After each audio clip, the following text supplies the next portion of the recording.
सामाजिक, आर्थिक, राजकीय, सांस्कृतिक घडामोडींसाठी पाहत राहा GR महाराष्ट्र।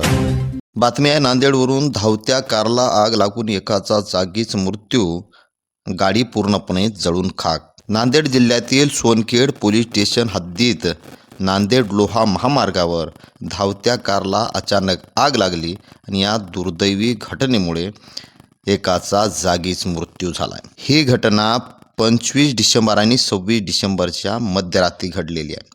सोनखेडपासून सुमारे 3 किलोमीटर अंतरावर वंदना पेट्रोल पंपाजवळील कलंबर फाटा येथे ही घटना घडली।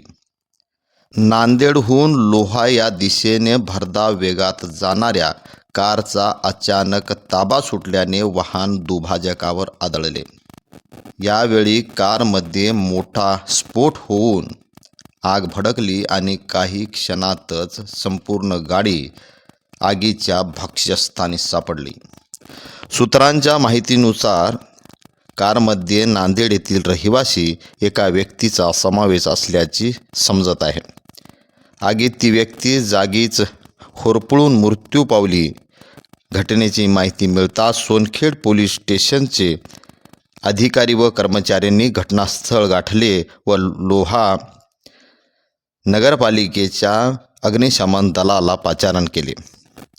अग्निशमन दल जवानांनी घटनास्थळ धाव घेऊन आग आटोक्यात आणली आणि विस्कळीत झालेली वाहतूक पुन्हा सुरळीत केली।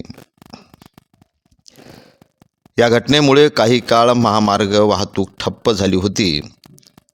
पोलिसांनी घटनास्थळी धाव घेऊन पंचनामे केले असून मृतदेह शवविच्छेदनासाठी रुग्णालयात पाठवले आहे। अपघाताचे नेमके कारण अद्याप अस्पष्ट असले तरी शॉर्ट सर्किट किंवा इतर तांत्रिक बिघाडाची शक्यता वर्तवली जात आहे। पोलीस अधिक तपास करीत आहेत।